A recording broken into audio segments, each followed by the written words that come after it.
you know, because you go there to pass, not to fail. And bear in mind that we were now down to quite a small number because on the fifth day of SAS selection, they so 170 people started.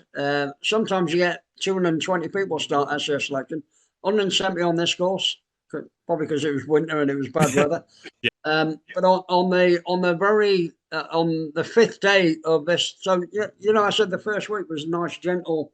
You know, on day five, they do a thing called the fan dance, penny fan, and that is the highest peak in mid Wales. And basically, what you do is you run up to the very top, um, and then you run all the way down to another point, turn around, and then go all the way and back in, if that makes sense.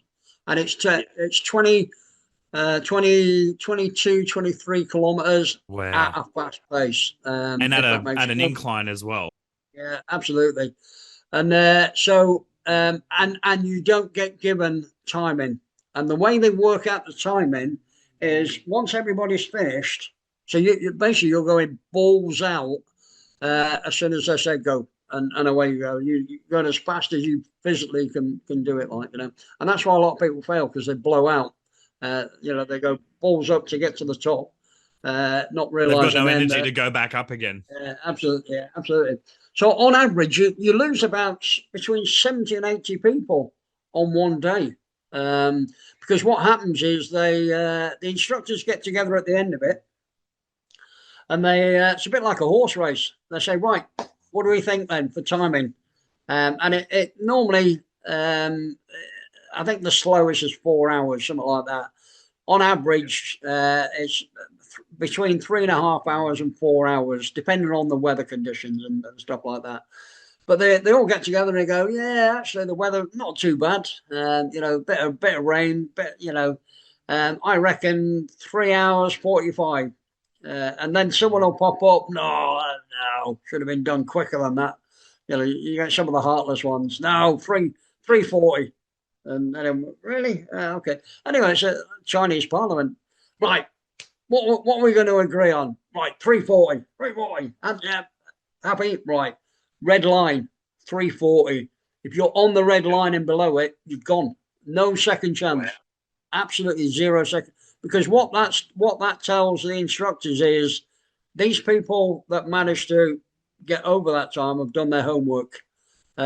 These people, sadly, some people have a bad day, and if you've got a bad day and it's a fan dance, you know, there's no second chances, and you're actually gone, like, you know.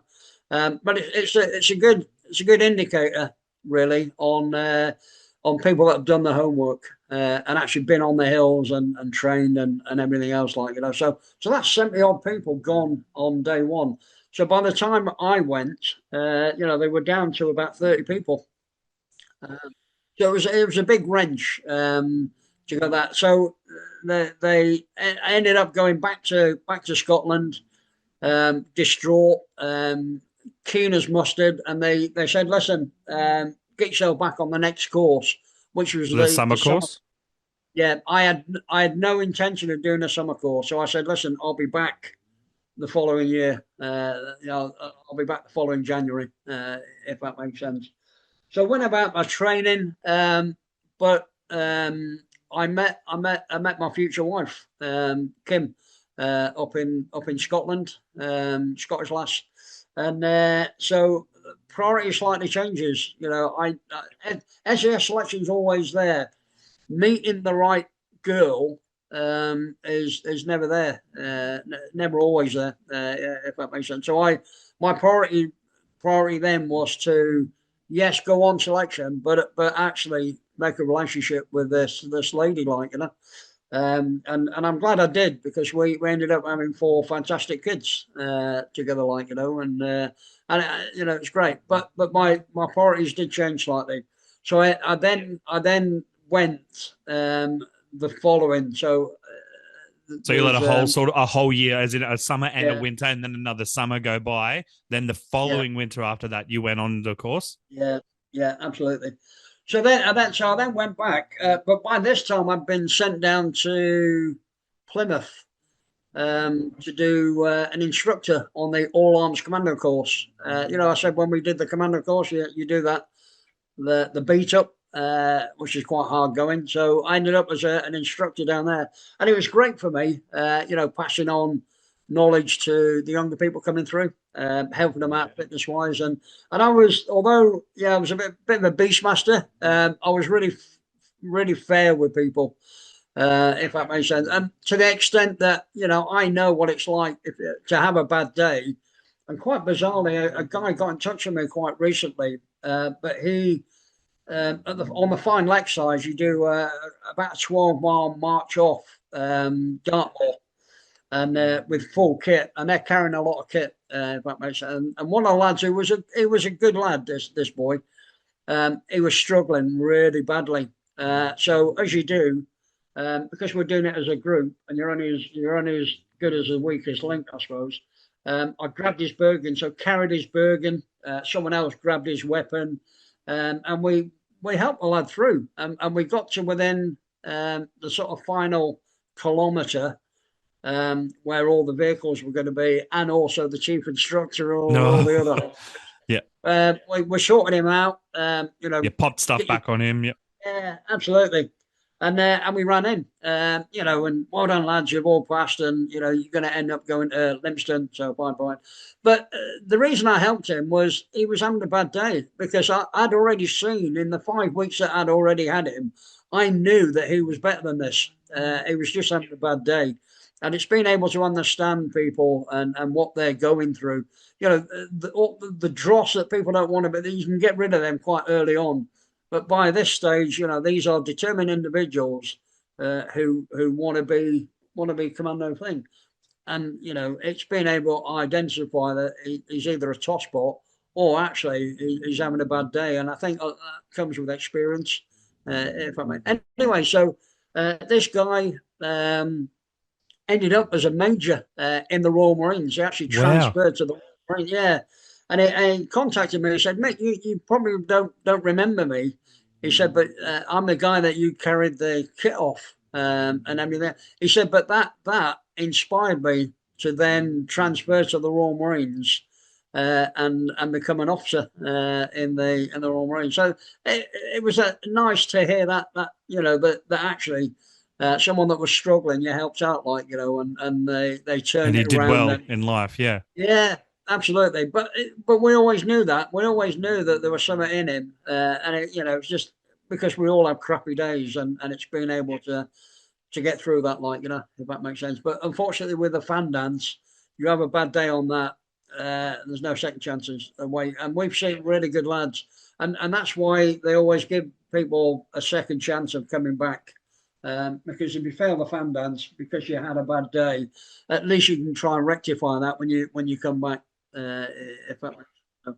Yeah, so went down there. Literally, we just got married. We got married the year before, December the 12th. Got married. My eldest son, Connor, was born December the 5th, more like that. And then bizarre, you can't remember birthdays. But anyway, he was born, and literally I was on SAS selection 5 days later. So yeah. And you were gone for 6 months, so. And we had a big Rottweiler. First priority. So me and Kim got married. First priority was, we're not going to have kids. Let's go and get a nice big Rottweiler. So I got a big Rottweiler called Brett, who was going to be our kid, and then we had Connor. So Connor was actually brought up by one parent because the other one was away all the time, and a big Rottweiler. And I'm guessing Brett absolutely loved him. Yeah, absolutely. I tell you what, people always said Rottweiler, and then you're gonna, and a lot of people don't give the dogs a chance. They get, especially the big dogs like a Rottie, and then them it's days, the owners that make the dogs. Yeah. It's not the dog. Absolutely. Well, we got a pure breed German Rottweiler. Paid a lot of money. With Rotties and dogs like that, you get what you pay for. And we got this pure German breed, the Herberger, And it was in the days when they could dock the tail. He was fantastic, mate. Really good. And I'll come on to Brett later on. I took him over to Northern Ireland with me undercover. Yeah, so had the Rottweiler, had three boys in the end, really close together, and this Rottweiler looking after him. It was fantastic. So Connor was 6 days old. I went off on selection. Next time I saw him, he was 6 months old. But when so I was quite lucky when the selection that I was on, that I was passed. I flew. I was at the very peak of my fitness, so all that was great. It was light work at that point for you, sort of thing. Yeah, absolutely. So getting through that first bit, although it's exciting that you're now you're down to 30 people now, but the hard part of selection is just beginning now, which is actually, so we did a 2 week build up, 2 to 3 week build up, which is in Wales, doing ambushes, jungle training drills, and all this stuff, full on military stuff. And then it's straight to the jungle, Brunei, for 6 weeks. Yeah. So the training's in Brunei. The reason they use Brunei, the jungle is a clean jungle. It's primary jungle. You can cut yourself in Brunei, and you're not going to get an infection. You got South America, you cut yourself in the jungles of Belize, and you're being helicoptered out straight away because it's a dirty jungle. So Brunei, nice and clean. Crack on with it. Tough. 6 weeks, really, really hard. One, because it's very isolated. You don't see anyone apart from your patrol. Very rare do you see the other patrols, apart from when you get together to do all the training stuff. Very rare do you see you don't see the sky because it's a full-on canopy. Yeah, like a rainforest canopy. Yep. Yeah, everything's green. They issue you a map and it's green because the sun going through the canopy, and it's it's a nightmare. Honest, it's and it's great for map reading skills. Everything's done on pace, time and distance. To know exactly where you are. And it's just it's a hard, and then it culminates at the end of having a 6-day exercise. And the instructor that we had said, "Listen, don't even bother taking your hammocks, because you ain't sleeping in hammocks. You're going to be on the floor. Hard routine. So didn't need any cooking equipment. You were hard routine for the whole 6 days, So, and people that have never been to the jungle just can't fathom out what it's like to sleep on the floor of a jungle canopy. But because you're that absolute shattered and bollocksed, you don't care. Yeah. What was going over you? Anything could have crawled all over you. You just didn't care, to be honest. You just crashed out, Anyway, you went, and getting into that routine as well of, dry kit, warm kit, during or wet kit and dry kit. So during the day, wet kit on, at night time to sleep, dry kit. And that's vital, really important. And if you mess that up, you end up getting kicked out because they know that you haven't got the discipline to survive long periods, because you need to be sleeping at night in dry and warm clothing, because you're soaking wet. From the minute you get up to the minute you get your head down, you are soaking wet all the time, And it's not just the rain that comes on the hour at a certain time of the day. But it's also just the humidity is going. So literally, if the rain's not getting you, it's the sweat from the humidity that's soaking you. Yeah, absolutely. So bizarrely, there was a lad came up to me about 2 weeks in, and started talking about kids. Said, "Oh, Mick, I understand you've got a young," and I stopped him dead. I said, "Listen, not interested. I don't want to talk about it." And the reason being is, on SAS selection, you have to be really selfish and absolutely forget about, Kim, Connor, married life, family. That is, get rid of it, because you can't afford to be thinking of that. You've got a real tough course to pass. SAS selection, you can't be thinking of family stuff. So you just get that out of your mind completely. And because he started talking about it, I just cut him short. Now, unfortunately, I think he was starting to have second, doubts about being there and thinking about family, and he just wanted confirmation, I suppose, or just to let his feelings out with someone who was in the similar. And I didn't allow that. I certainly didn't allow that. I wasn't going to be a pincushion to listen to someone's problems and stuff like that. So I fobbed him off. Now, was that the right thing to do? I don't know, because the next day he canned it. He decided that not for him. And down he went, unfortunately, and handed his kit in and gone. He was A so day close later, as well. yeah, absolutely. And a day later, we had a fatality. We did a camp attack in the jungle. Camp attack quite hard going because everything's close around you. And we did the camp attack, and unfortunately, one of the guys had a live round mixed in with blanks. Oh, a And pure even though, accident. yeah, absolutely. And even though you've got, and this is the result really of just being absolutely shattered. Yeah, so we had this, and what it was a sergeant from the Army Air Corps who volunteered to come over to act as enemy. Dress up as a Chinese communism communist, and there's five of them, I think, five, six of them volunteered to come over, and they just act as enemy. When we do all.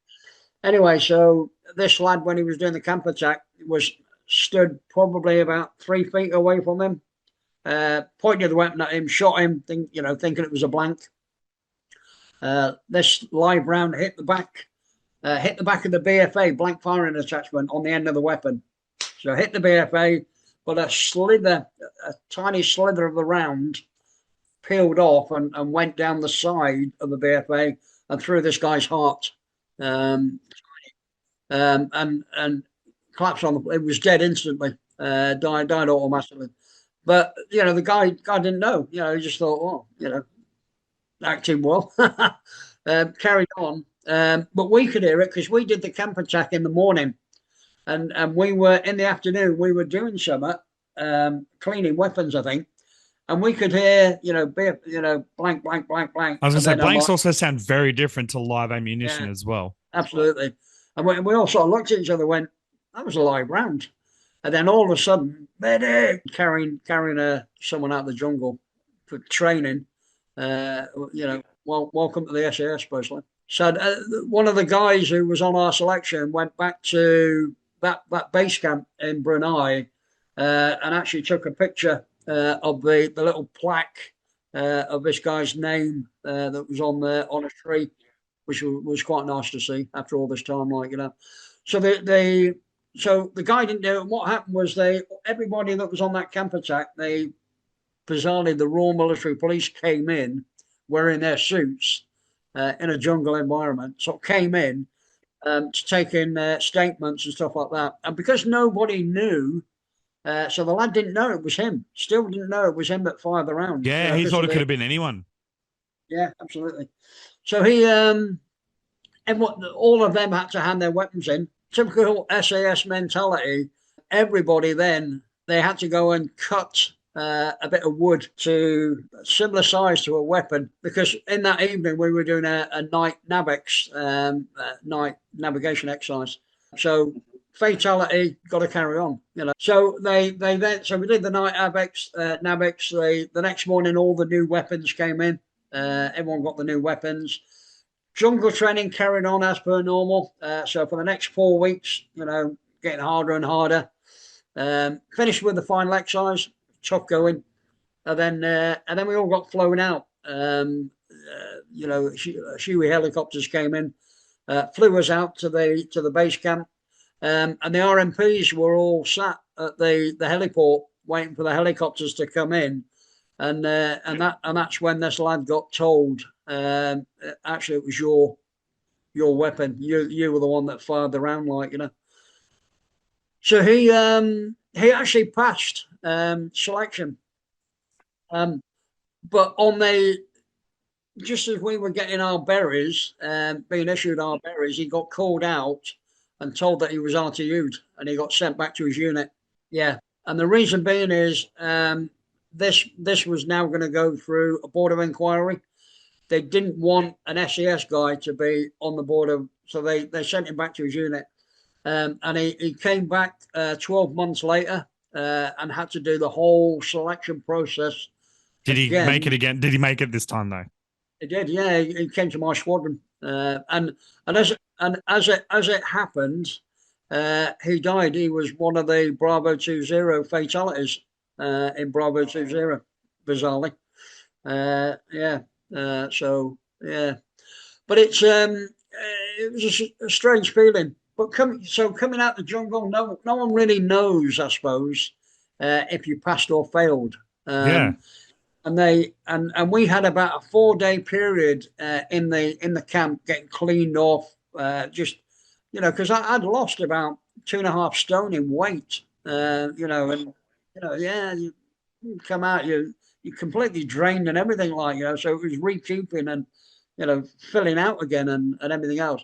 But again, no official word on whether or not you passed or failed, although you get a rough idea because when you come out, they have a massive piss up, just to let steam off and stuff like that.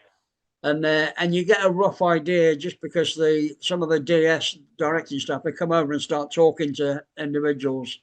And that's how we assume that there's a good chance you might have passed here. So out of the 30 that went in the jungle, there's about 10 volunteered and failed anyway. So that knocked it down to 20, including that one lad who wanted to talk about his youngster.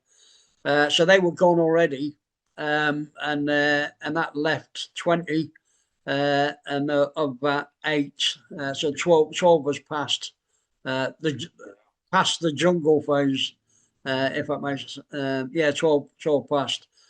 So you then come off that, and it's a big relief really to get the jungle out of the way, because that is by far the hardest part of selection. And then it's weekend off, a bit of recovery time, and then straight into a week's combat survival. So going on the run, learning how to catch rabbits and all that malarkey, and then it finishes with the interrogation phase.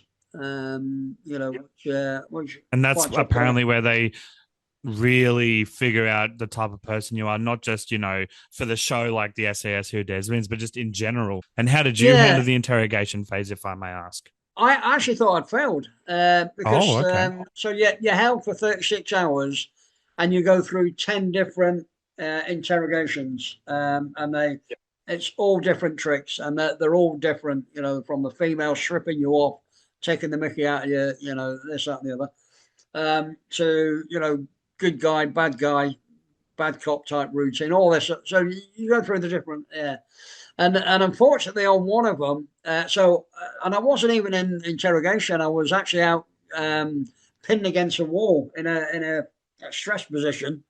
But someone, and I had a mask on, and someone came up and put a piece of bread in my hand, and whispered quickly, "Put that in your mouth and get it out." And I made the mistake, or I thought, of saying, "Cheers, mate." So instantly I thought, I shouldn't have said it. Oh, so that was playing on my mind, and I actually thought I'd failed because I'd said that, So anyway, right. So bizarrely, so they 5 days before that, when you're on the run, for some reason they thought that I had diarrhea. No idea where that came from, but anyway. So every time I went in for interrogation, there was a pint of water in a glass on the table, and I'd sit down, and they would say, "Right, drink that water," and well, I'm not going to turn it down. So you'd neck the water, and I just assumed everybody was getting a glass of water, So when we'd all finished and I came out and the chief instructor said, "Listen, it's finished now. You recognise me, blah blah blah. Happy." They asked you roughly what they said. Listen, what time do you think it is? So just to see if you've been mentally trying to figure out. I think I was about 3 hours out. Anyway, said, yeah, well done. Go outside, go and get yourself a cup of coffee, blah, blah, blah. Now, unfortunately, we lost 4 people on combat survival. Now, bearing in mind that this is at the very end of selection, practically. Yes, they've gone from 12 down to 8 after the combat survival. And that was really bizarre because we had a guy who didn't like the stress positions. So get me out of here. And it's funny. I know it's a sad sense of humour, but you start giggling to yourself. That's one gone. So yeah, he went. So that's one gone. One got captured. One lad got. Everybody practically gets captured, or most people get captured when you're on the run. And what happens is, if you get captured early, they give you a bit of a kicking because it's the parachute regiment who are take great delight in capturing someone. They give you a bit of a kicking, no major dramas, you know what I mean? Give you a rough time, and then they send you back out. You go through a bit of an interrogation, quite a rough, aggressive type interrogation, and then they send you back out on the run. Carry on. And one of the paratroopers, who was on selection, he had it in his head that because he's been captured, that's him failed, so refused to come out. Which is a shame because he probably would have passed, if that makes sense, because he was a good lad. Anyway, so that was the first one. The guy who didn't like things. Second one, then one of the guys who was because you've got a mask on, a hood as such. He hyperventilated in the mask. So that's 3 gone. Yeah, so the final one was so we basically came out of the interrogation, met up with another lad who'd also finished at the same time, got talking away. He said, how'd you get on then, Mick? And that's when I said, well, I think I might have failed actually, because I said, cheers, mate. And he went, oh, right. He said, actually, I think I've failed. And I went, why? He went, I nodded at one of the questions. And if you nod, and they're recording it, they could then, did you massacre that village? Yeah, they can use it as... Yeah. So he had it in his mind that he failed. All of a sudden, this lad came up and was sort of listening to our, concerns. And he went, oh, well, I actually, was talking to the interrogators and this, and we sort of looked at him and went, you should only say 4 things: your name, rank, number, and date of birth, and nothing else. The big 4. So if you're having conversations, and he went, well, it was okay. I wasn't talking, military stuff. It was just, anyway. Me and this lad looked at each other and went, I think we're going to be okay. Actually, he failed miserably, absolutely miserably. So that was the 4 people that we lost basically. Now, on combat survival, generally, you don't lose many people at all. For some reason, we lost 4 on ours, so, a bit of a strain. So we were now down to 8 people.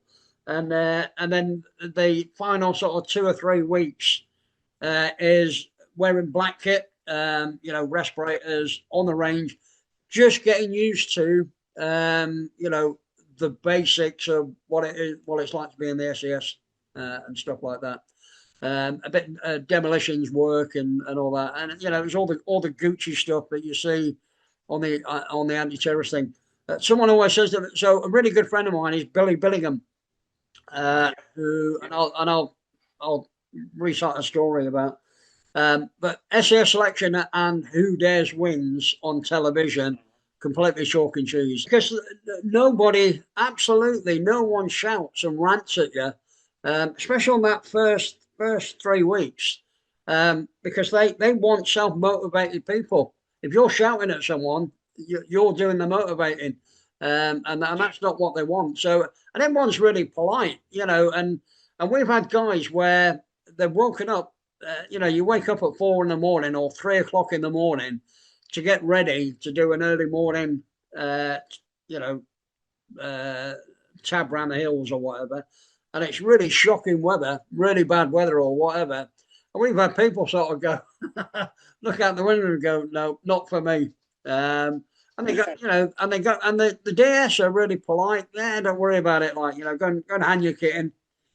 Thanks for turning up. At least, they don't make a scene of it, sort of thing. Absolutely. Because you've got to admire people for giving it a bash in the first place. Like, I know there are quite a few fantastic soldiers out there that failed SAS selection that would have made perfect SAS soldiers. But unfortunately, their bodies just give up on them, on the hills, because it's constant. That first bit is absolute constant. And if you've got any injury or, any minor they'll exploit niggle, that and find it. Yeah, absolutely. Any psychological clink or chink in your armor, it'll get found out. So it's not for everyone. But you have to stay humble. Just because you passed an SAS selection doesn't make you any better. All it's done is it just means that you've managed to, thankfully, get through a 6-month process. Yeah, which works. SAS selection never ever changes. So from time when it first started, all the way through the 60s, 70s, 80s, 90s, now, it's exactly the same. And it stops that nonsense of, when I was in, it was much harder, Yeah, that's true. It's none of that, because we've all been through exactly the same process, if that makes sense. And I think that's quite a unique, and the reason they do it, it works, it gives them exactly what they want. So there's no need to change. Unfortunately, at the moment, we're obviously struggling with, because it's a different mindset, it's a different mentality, people now that join the military. And I think SAS selection is the only, paras have had to lower their standards, Marines have had to lower their standards, only whereas SAS is just, you can either do it or you can't, and it's great. And it's the same as for, I know a couple of females have passed the paras, P Company, a couple have passed Royal Marine Corps, 0 have passed. In fact, none have even, got through that first phase, if that makes sense. And they where they fall flat, because what they do now, SAS selection, is they do a pre beat up, just to make sure people, and it just saves people wasting their time, so that they can have a first look at individuals and say, if this guy's got a chance, we'll give him a go. If it's blatantly obvious that this individual is not going to be able to make it, then they say, listen, don't. So it's 3 weeks, and it's quite hard going, to be honest, and it's meant to be.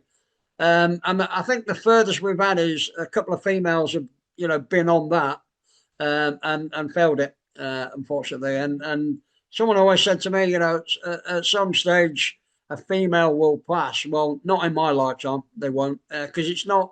Unfortunately, it's just not geared for females to do it.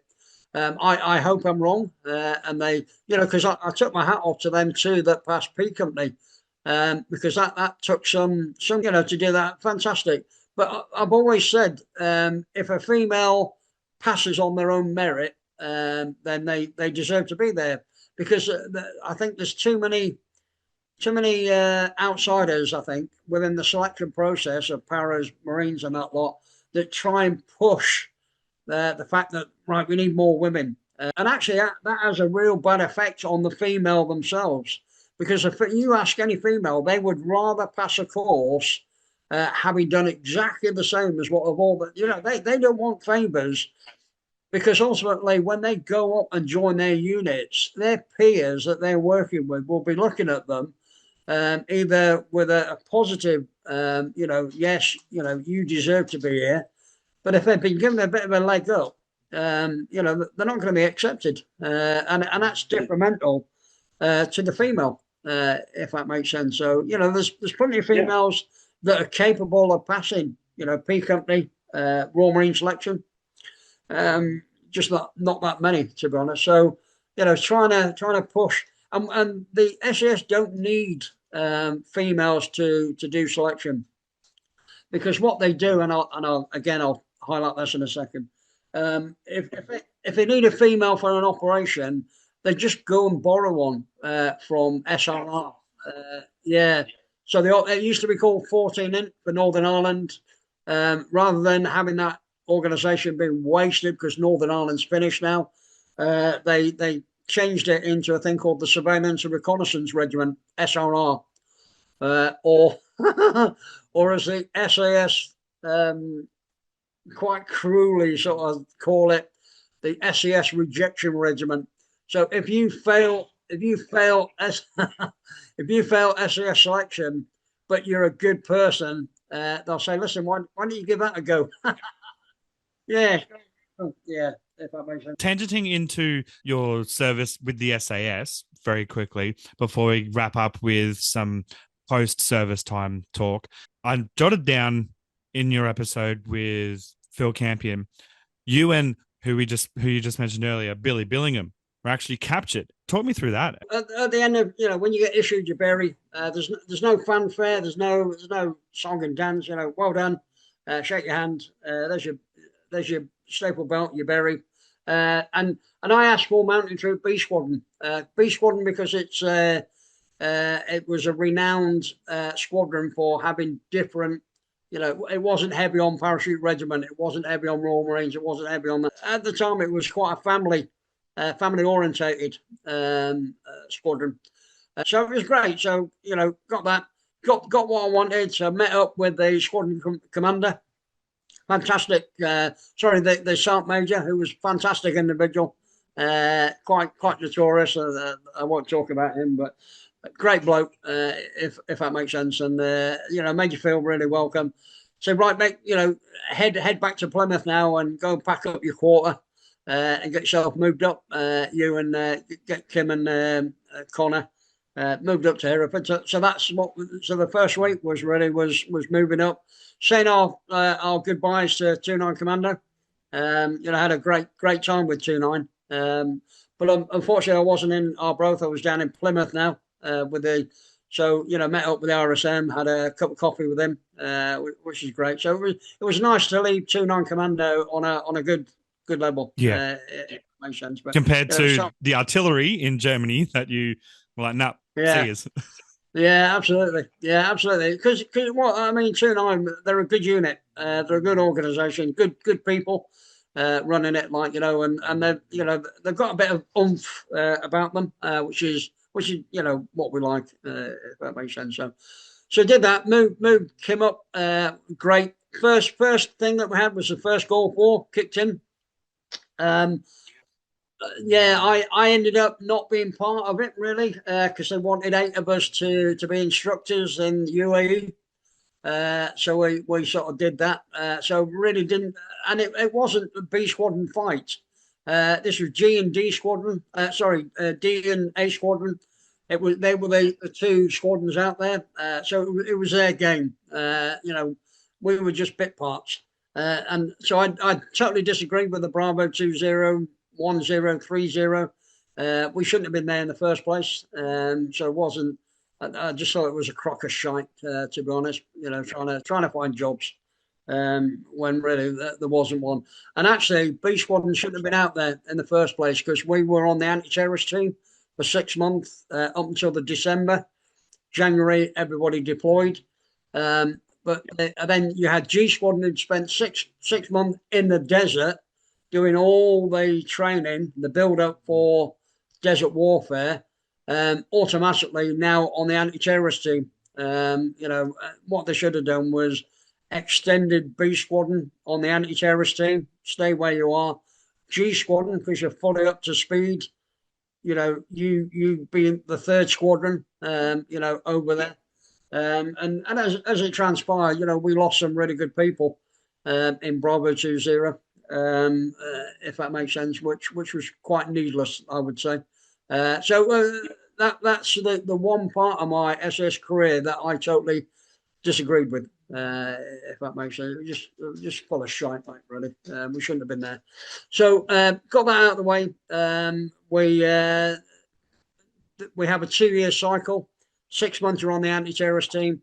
6 months you're doing team tasks, so going around all around the world, teaching people anti-terrorism or bodyguarding or whatever, special forces type stuff. You then do 6 months on a active deployment somewhere, wherever, and then 6 months doing your own training, your personal, medical training, demolitions, all that sort of stuff, which is great. So it's that steady 2-year cycle. Because 6 months on the anti-terrorist team, although it sounds Gucci, black kit on, going through windows, all that sort of shite, it's actually quite boring because it's constant day in to keep your skill level that high. And the reason why the guys are very good at it is because they only do 6 months and then they get a respite from it. So you're now getting a fresh set of people on there for the next 6. So it's constant. You're not going to get into that mundane, I'm bored now type scenario, if that makes sense, which is great. So we did that, and then we obviously had the build up. But I wanted, so I went over to Northern Ireland, did a couple of trips out there with things that were going in Northern Ireland, because the anti-terrorist team, they provide some of the backup people to go over to Northern Ireland if there's an operation on, if that makes sense. So I got a little taste for it, how the regiment was operating compared to how I did it with the normal Green Army. Totally different. So I just thought, rather than waiting now for a posting to come up to go on to the team to do the SAS Northern Ireland, I'll jump the gun and I'll do 14-inch, 14-inch undercover stuff, or the SRR as it's called now, if that makes sense. And when you do that, we have 4 SAS guys put on every course. So they run 2 courses a year, same as selection, January and a August course. So I volunteer to do that, and you put yourself on a bit of a pedestal, because if you fail, the debt or the 14-inch people take great delight, believe you me, in failing an SAS guy. And the skills that you need are shooting, pistol shooting, or close quarter battle in general, close target recce, breaking into houses covertly, doing fines and stuff like that. It's called CTR, close target recce, and surveillance. And if you fail surveillance, if an SAS guy fails surveillance, it's not a major issue. And the reason being is surveillance is not for everyone. You can either do it or you can't. You can look natural or you can't. It's one of the things. And SAS guys tend to be Robocop-ish. Okay. Were you Robocop-ish, would you say? Yeah, well, when they lock onto a target, it's, you can get out of the way. I'm in there. So it's very difficult to try and lower your what you are. I mean, SAS guys are quite full on aggressive anyway, but to rein that in can be quite difficult, if that makes sense.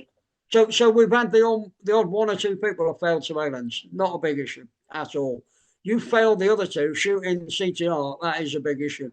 And that you fail them, you're likely to get RTU from the SAS as well, because they're really, that's your bread and butter, pistol work, because you do that on the anti-terrorist team anyway, and CTR is your bread and butter SAS work, so shouldn't be failing stuff like that. During your time in the SAS, did anyone actually fail the CTR, if you don't mind me asking? Yeah. Bizarrely, we had a guy failed it once. And the reason he failed it is because he was too chopsy. He was using his, I'm in the SAS, so, you don't need to be. So he went on there with a completely wrong attitude. So he failed it, came back to B Squadron, and then for some reason he volunteered to go back to do it again. And he failed it a second time. So to fail it once, bad. Fail it twice, and they got posted something else. But yeah, a bit of a no-no, really. But that just goes to show. And I think he didn't fail because he was crap at the job. He was just gobby. He was just mouthy, and it's his mouth that got him ICU basically. Because it's when you go on someone else's course, it's their course, it's their toy. And you just suck it up. And even though you disagree with it, because the words of advice that were given to me, because I can be quite, headstrong. And if someone, who'd done the course before me said, Mick, whatever you do, shut it, keep stum, because once you then deploy to Ireland, the course is now finished. You can now be your normal self, if that makes sense. But while you're on the course, zip it and just suck it up and that was fantastic advice. Yeah, okay. And just get on with it, like, even though you totally disagree with some bits. Yeah, okay, yeah, happy with that. Well, you're not happy with it, but just get on with it, like, So it's understanding that it's their toy. Let them let them play with it, like, and you come to your fore when you're actually operational. So we send 4 people. So each squadron, A, B, D, and G, send 1 person per course, and away they go. So we've got 4 SAS guys on a course now, and 6-month course, really. It's quite intense, and the learning curve really is quite steep for normal Green Army people, because ultimately they're really up to speed of an SAS trooper when it comes to range work, if that makes sense. So their learning curve is actually quite steep, as I found out, because my last 2 years was I was chief instructor on the Rangers down there. So it is quite a hefty learning curve for them. So did all that. 6 months later, you finished it. I actually thought I'd failed the course. Because on the surveillance, I can be quite I'm quite aggressive on the surveillance. I like to get stuck in, if that makes sense. So, but the course is actually in Hereford, so it's in areas that we know. And what they do is you run a serial following someone, and then at the end of it, to debrief it, they'll bring in the person that you've been following, and get the perspective from his. What did you see? Did you see the team? And for some reason, it was always, yeah, Mick. When I remember you doing this, and right, Mick, and when it's Mick all the time, you tend to get a bit paranoid. and I was looking around, going, am I the only one on this course? What's going on here?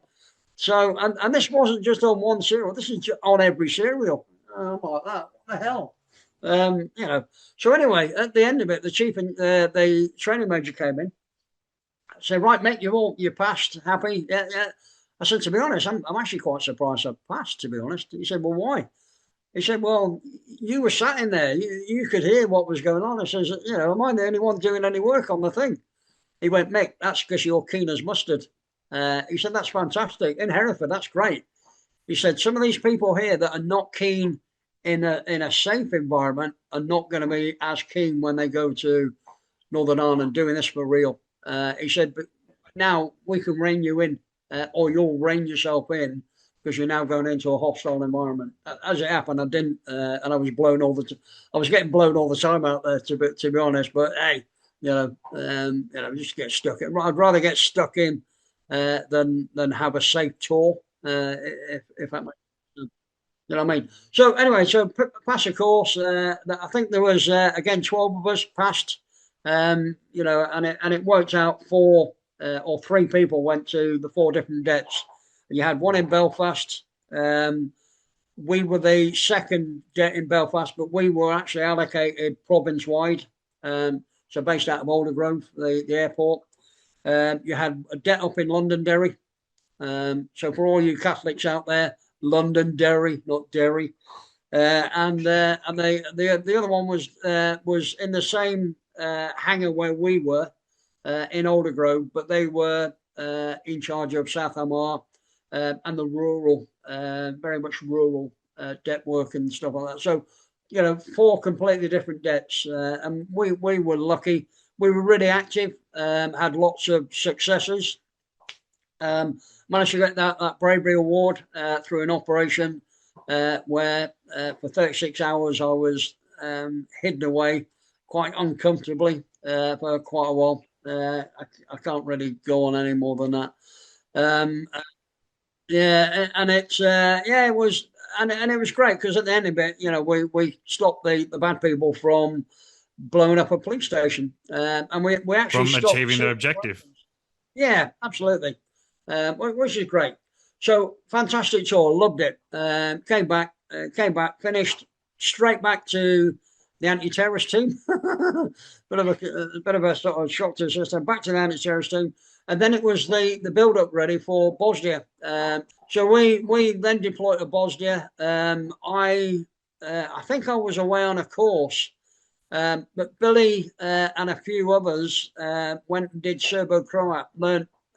Spent 6 weeks trying to learn Serbo-Croat. The course that they put me and 3 other people on was an articulated lorry course, because we had A Squadron out there before us, and they sort of sent a message back saying that the Serbs specifically were blocking the roads with articulated trucks, and it might be prudent to get a few of the guys to be Arctic trained. So from being a normal car driver, we went on a 1 week 1 week Arctic course, got a license, unbelievably gave us a license. So officially, in theory, we could go and get a job as an Arctic driver, Arctic lorry. But realistically, you wouldn't let us anywhere near it. So anyway, so I did that really. We then deployed. So because I was doing something, so Billy and that lot deployed before me. I went about 3 weeks later up to a place called Bihać, which is on the northwest side of Bosnia. Little enclave, and 5 Corps from the Muslim General Dudakovic. They held out, fantastic. Small enclave, but they held their own mostly. Quite a hardcore general, Dudakovic. Managed to keep the Serbs out, which is great. So we 4-man team. We were really the eyes and ears really of a General Smith, as it happens, down in Sarajevo. So we didn't wear UN stuff, that UN blue helmet and badges and all that shite. None of that. Body armor, don't wear that, because you turn up to frontline troops, Serbs, Muslims. Yeah, absolutely. Yeah, no, absolutely, and you lose street credibility as well, because none of these are wearing ballistic helmets and none of these are wearing body armor. So you turning up with that's instantly they're not, you're going to lose street cred. So we just dressed normal, normal DPM uniform, no fancy badges and no helmets, didn't even wear berets, to be honest. Just got stuck in like, yeah, absolutely. And it was great. And because we never followed the UN mandate, we were refused to. It meant that we never got stopped at checkpoints, or they tried to stop us, but we used to just bog off. We're off, and off we went, which is great. Tell you what was bizarre. Me, Billy, we turned up at a checkpoint, and there was 6 warrior vehicles, and what it was that they were tasked with going up into a Muslim area. Because there had been reports of atrocities. So Serbs had been killed. Bear in mind that there's badness on every side. And, it was all reported that Serbs, but there was bad Muslims, bad Croats as well. So all as bad as each other, to be honest. So anyway, there was reports that there was atrocities up there. So the 6 armoured vehicles, who were British infantry, but working under the UN mandate, were all sat in a line, and they'd been there for 2 days, and they'd been stopped from going up this track by 2 old Muslims with AK-47s, and they had 2 oil drums and a We're stick. stopped by 2. Yeah, Absolutely, yeah, it was just ridiculous. And what they were doing, they were quoting the UN mandate. No, you can't go up there because the UN. And so the UN they couldn't. Anyway, so me and Billy turned up in this crappy old Land Rover, jumped out. The officer explained that mandate, blah blah blah, couldn't move, and we like that really. So went and had a chat with the sergeant, the proper person who's in charge. Had a quick chat with the sergeant, and he said, and he was frustrated, same as the rest of the troops. So he said, "Listen, do us a favour, just follow us." Basically, we walked over, kicked the cans over, threatened the two old guys with pistols, got on the Land Rover, and then just drove up. And obviously, because there's no checkpoint now, it meant that we were going to take the blame for it when they complained, but it meant that the warriors could follow us up, if that makes sense, and they managed to get up there and report, and it was an atrocity. I think there was 12 Serbs had been badly treated and then shot dead, so but they managed to report it. But if we hadn't turned up there, they'd probably still be sat there now. You know what I mean? 30 odd years later. And it really just summed up really this farce with the following a UN mandate, because their hands were massively tied. So we didn't have any of that, and we didn't want to get tied down, because if you follow a mandate UN, it means you're not going to get your job done. So we ignored it completely, to our costs, as it happens. So me and Billy were then tasked with the other two members of the patrol to set up a meeting between General Didakovic and a Serb general. And all the meeting was to identify troop positions for the ceasefire that was due to come up, if that makes sense. So they just needed to agree. So these two generals get together, blah, blah, blah, sort it out. So me and Billy, the day before, we knew the area, and it was in no man's land, really, a place called Sansky Mosque.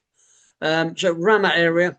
So we went up there, had a quick look, a recce of the area. We then decided to go down and have a chat with the Serb front line, and went down there. They found it a bit bizarre that we just turned up with no UN stuff, but it is what it is, Had a nice coffee, Slivovic, in the old coffee, staggered away. Sorry, walked away. Went back and we said, "Listen, we'll see you tomorrow. We'll come down and have a chat, So next day, set the meeting up. The light infantry had a warrior vehicle parked right in the middle of no man's land. So again, two lads that were there weren't part of the meeting. We just set the meeting up, but security-wise, it was the Danish UN that were doing the talking. They were broken, and again, we didn't have much time for UN people, even though we worked for them, sort of. So me and Billy then went down there and we knocked on the warrior. Said, "Listen, guys, just going down for a quick chat." Infantry lads thought we were mad as hatters. Okay. Knocked on the thing, carried on walking down there. And this is the one time where my situational awareness let me down massively.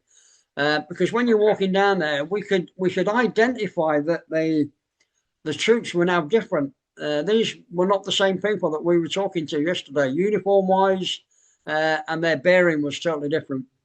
Quite slovenly, easygoing yesterday. These were more alert. But we carried on, we just allowed, we completely forgot our instincts of, anyway, got down there.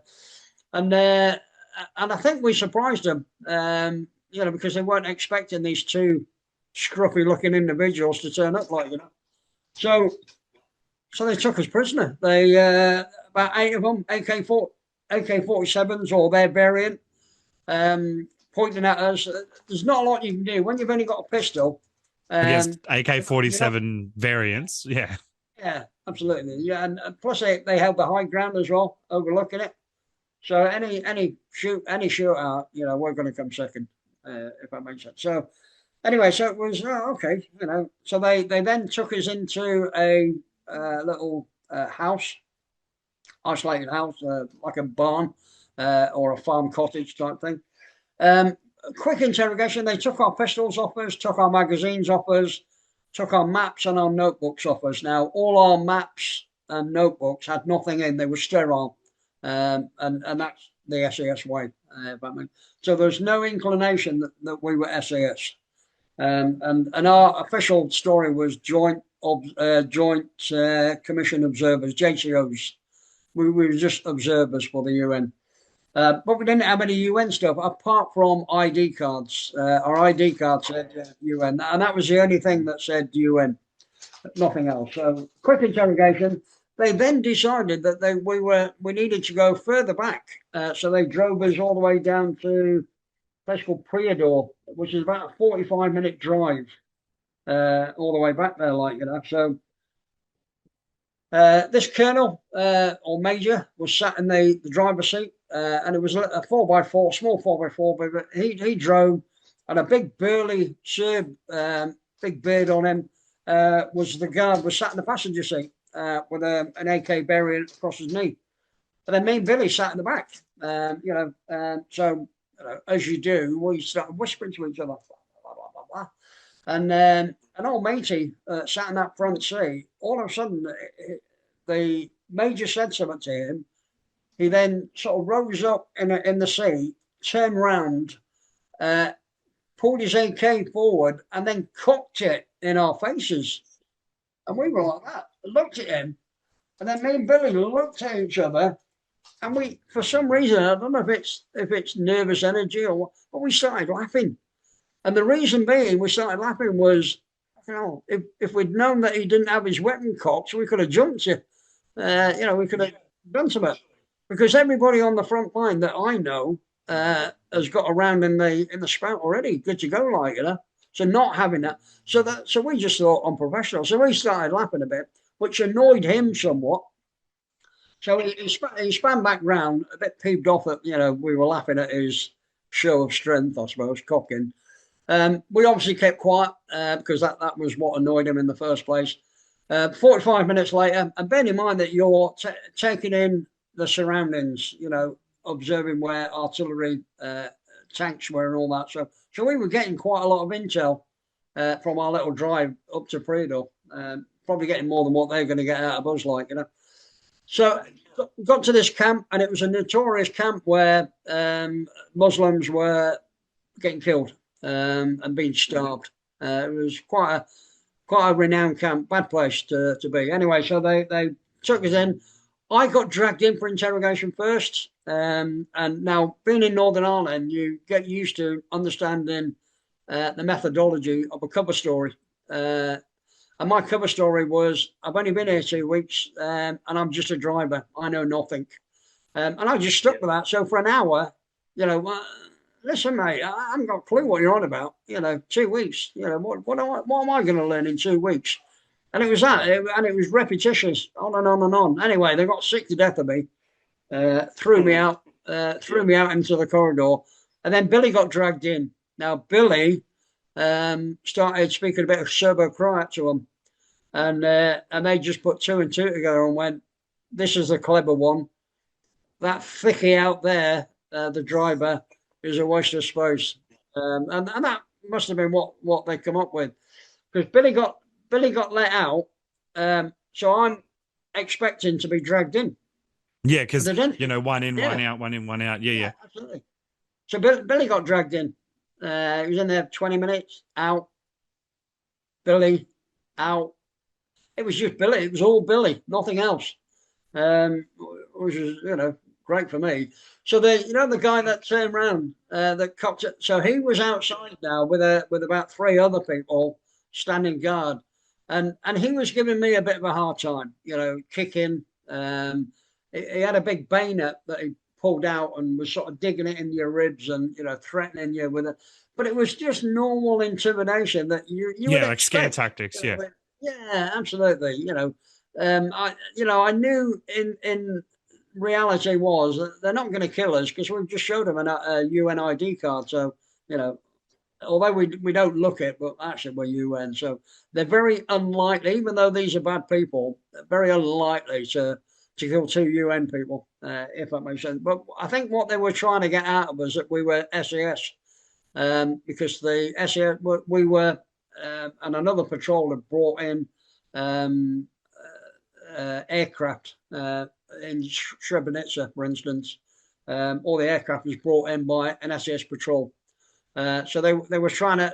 That's what they were trying to get out of us. That's what we felt. So anyway, after probably about 5 hours of just mundane this, that, and the other, me just being sat on my backside, really. Yeah, while Billy's going in and out. Yeah, absolutely. Yeah. So anyway, they actually put us fairly close together, and we managed to have a quick chat, like. And Billy leant across at me and said, "Fucking hell, mate, what did you tell him?" I said, "Sorry, mate, I just said I was here for 2 weeks and I'm just a driver." Billy looked at me and went, "Yeah, but I'm the fucking driver." And it was, snooze you lose, mate. So the Rural Farm Security Consultant, that's with Hawkes and Co., if I'm not mistaken. If I am, my apologies. How did that come about? Yeah, so I just explained that we came back, write the book. So at the time, I lived in rural Herefordshire. Mm-hmm. I rented a house right next door to a farm, actually, as it transpired. Oh, wow. Yeah, so when we were in Northern Ireland, we used to break into farms covertly to try and discover weapons and stuff like that, or explosives or whatever. So we got very good at doing the security of farms and how to defeat it, how to and we get past rabid dogs and all that. You can get past all that, get past alarm systems, lights. There's ways of bypassing it. And I just thought, I had a light bulb moment, just thinking, hold on, we can help the farmers here by applying that mentality. It's the old poacher turned gamekeeper mentality. Yeah. Yeah. And it's there's in the rural industry over here, there is no security culture at all in a farm. You can go on any farm anywhere in this country or in the United Kingdom, and there'll be keys left in the ignition of a vehicle, be it a tractor, be it a Land Rover, be it a Civic car. Because that's the culture, and a lot of the farmers are old and bold type farmers who are not willing to change. And unfortunately, here in the UK, rural crime is just it's running riot, and it's too easy. So we've got an old school mentality, one of doing things to secure the farm that the police certainly wouldn't approve of. But it works. Sticking 6-inch nails through a bit of rubber. Caltrops, we used to use it to stop people. You're not going to stop a vehicle coming in, but it certainly won't be leaving. You know what I mean? And they, unfortunately, here in the UK, the police are totally ineffective. So rural crime issues very similar to here in that sort of regard. Yeah, no one reports it because they know that it's going to be an insurance.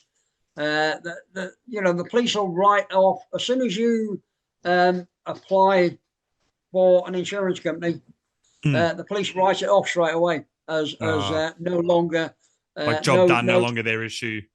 Yeah, absolutely, because they're happy that they and that's the mentality over here. Police are very similar here.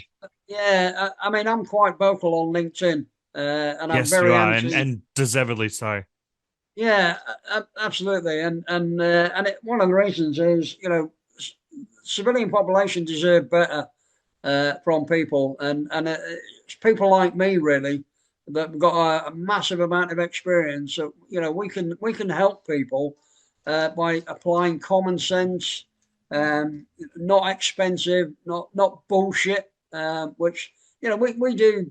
We can do penetration tests. Reason being, we used to break into terrorist people's houses. I was in Serbia doing a job in Belgrade, and Milosevic was under house arrest. Oh. And I got a phone call saying, "Mick, can you just pop over, pop down and just see what the feasibility is of snatching him, so that we can claim $50 million." So that meant trying to, breaking into his compound. Bear in mind, he's got 12 armed guards around that compound, breaking in there and finding out the best way of getting this individual. And the plan really revolved around paying, bribing the security guards. That was the easiest way of doing it, if that makes sense. Yep. So, I've broken into top criminals' houses in London to put listening devices in. I've broken into an embassy to do stuff in an embassy. So we're used to high risk areas where being captured was never an option. Yeah. So having that experience and knowledge, doing physical penetration testing is a piece of cake. And there was a security company recently. They said, "Oh, Mick, what can you provide for us?" And I said, "Physical penetration testing." They went, "Oh, have you got one of our certificates?" And I'm like, "That no." They went, "Oh, well, you really need to go on a 5-day course to get a tick in the box." A 5-day course for something you spent the better part of 20 years doing. Absolutely, yeah. And unfortunately, that sums up the security industry. As far as I'm concerned, so it's sometimes improvements or going forward are not always the best way, as we've seen with our military, as we've seen with the police, as we're now seeing with our security industry. We've actually gone backwards rather than forwards, by forgetting everyone being afraid of offending or hurting someone, or in my opinion, again, it's just from an outsider's opinion, the Western countries, England, Australia, all that sort of stuff, the police in particular are too afraid of the backlash that they could cop and also the paperwork that they have to do in order to get a job done properly. Yeah, I did a thing on LinkedIn the other day, and someone said, "Oh yeah, the investigation, we're better now at investigating." I went, "You tell that to the general public, because they'll probably say investigation." If you were better at it, case in point, Diddy, he's managed to get off of all of those things more or less when the investigation was apparently, airtight. Fuck off! It was part of my language.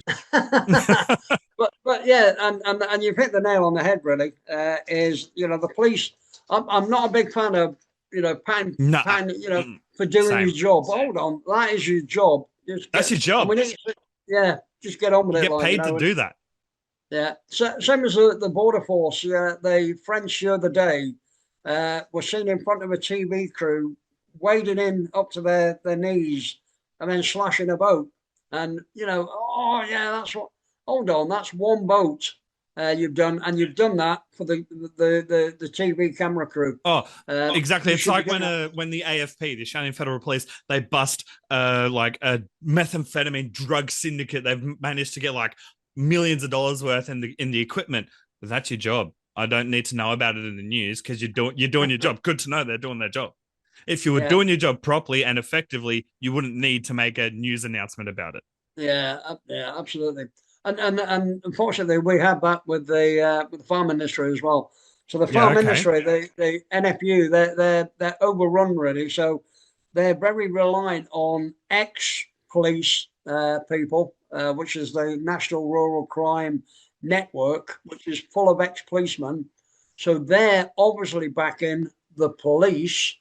And the police, the way that their strategy is all about recovery of stolen vehicles and stuff like that. So they're on the main arterial roads, so away from the countryside, sticking with that, which actually leaves the countryside wide open. Now I've lived here. They're following that strategy, and the police. I've been here 4 years in rural Herefordshire now, or nearly 4 years, and I've seen one police vehicle in all that time, and that was stopped at a coffee shop, because the priority is not rural, the priority is in the cities, and unfortunately, the poor old farmer, they're overrun with rural crime. Now I live on the posh part of the farm, so I've got a farm, the manor, which is behind me. I'm in the small cottage, the farm cottage.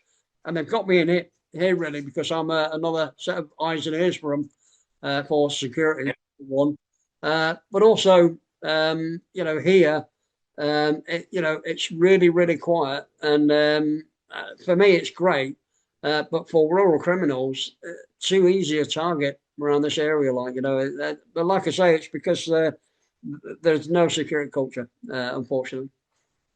What would be three pieces of advice, knowing what you know now and every bit of life experience you've gone through, that you would tell 15-year-old Michael Hawkes?